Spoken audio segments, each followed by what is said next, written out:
Close to half of the people in the world today were born after the death of Pablo in December of 1993. But a reasonable number of them will tell you they've heard about this guy. So who was Pablo Escobar? The Colombian drug lord Pablo Emilio Gaviria Escobar, born on December 1st, 1949, died on December 2nd, 1993, is the greatest drug dealer ever to come out of South America and the world at large. A lot of people know this guy thanks to a number of films scrambling over his life story. The guy was an absolute beast in the drug business back in the 1980s. He is the founder of the famous Medellin cartel. The narco-terrorist was so lethal that the streets coined a name for him, the King of Cocaine. He is on the record as the wealthiest criminal ever in history. At the time of his death, at only 44 years old, he had amassed a net worth of $30 billion. And that's on the lower side. That amount is equivalent to about $53.5 billion today. El Patron, meaning the boss, had two conflicting sides: the ruthless businessman and the gentle family guy. No one has made the American DEA strain like Pablo did. He was intelligent and cunning. He also goes in history as the man who committed all the possible heinous crimes that exist. Yet people still adored him. Up to this day, Colombia is famous for two things: football and Pablo Escobar. The drug kingpin splits opinions. For there is a side that almost immortalizes him and the side that curses him. Which side are you? Escobar made so much money in the 80s, more than anybody else. His Medellin cartel monopolized cocaine trafficking to the United States. He would ship up to 15 tons in a day into the US. Escobar always had a business acumen, from a very tender age, needless to say, illegal ones. He started by selling cigarettes when he was still a teenager, then graduated to stealing cars and tombstones. The informal settlement where he was brought up was marred by lawlessness. This factor allowed Escobar to thrive in his quest to become a top-notch criminal. He quickly rose the ranks in the criminal industry and started taking more risks by kidnapping innocent people and demanding ransom. Once Escobar tasted money and felt how good it was, there was no turning back for him. In 1976, he formed the Medellin cartel, one of the most dangerous criminal organizations in the world.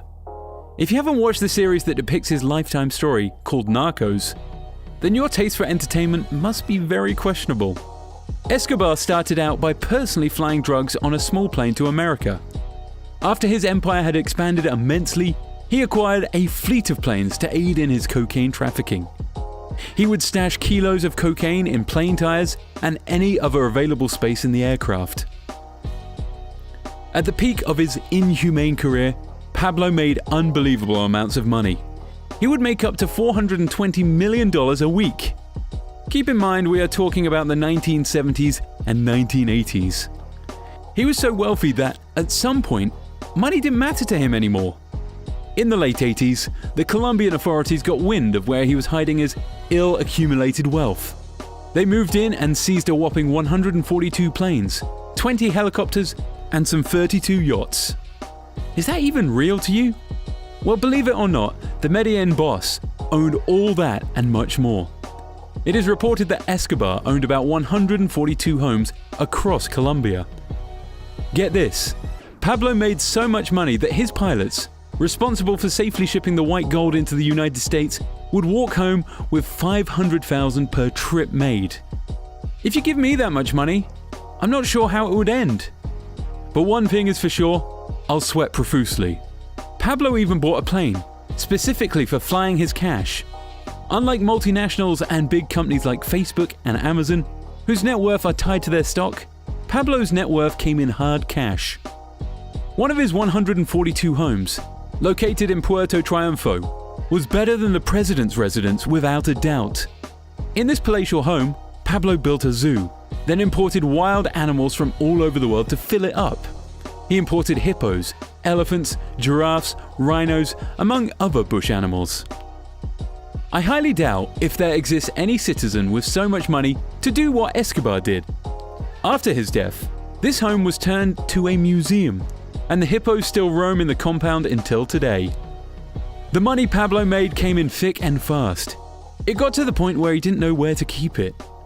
He started stashing the cash in old warehouses, while the remaining bills were wrapped in papers and buried underground. It is also reported Pablo and his Medellin cartel spent over $1,000 a week to purchase rubber bands used for tying up the cash. Pablo Escobar was evil, yes. But again, he had this tender side of him that made others adore him. He would literally give thousands of dollars in the form of handouts to the poor.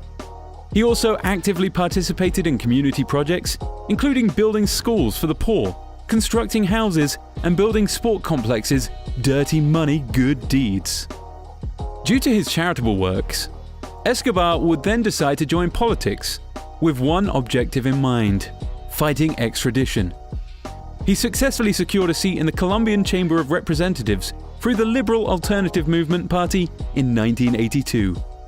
2 years into his booming political career, hell would break loose, with the country's Minister of Justice sponsoring his ouster from the Congress. That didn't rub Escobar the right way, and it marked the start of a deadly bloodbath. Pablo started by eliminating the minister who had set him up, killing him like a stray dog. He also burnt a whole court building in an attempt to interfere with evidence against him. Pablo felt vilified by both the Colombian and American governments, who kept pushing for his arrest. Despite all the circus on the side, his cash flow never for a minute stopped streaming in. He would use his money to buy off police officers and senior government officials. The bribery was one of a kind though. He gave his targets two options: you either take the bribe or kiss your life goodbye. The phrase commonly referred to as plata o plomo, a Spanish word for silver or lead. Pablo was directly responsible for the death of over 4,000 people, including 200 judges and over 1,000 officers, hundreds of journalists, and several senior government officials. One thing about having money is that it can give you a voice when no one least expects. This was evident after Pablo agreed to make a deal with the government concerning his arrest. He personally drafted the terms and conditions. So you sell drugs, kill thousands of people, and decide how you should be detained. Pablo did choose himself a prison, which he owned.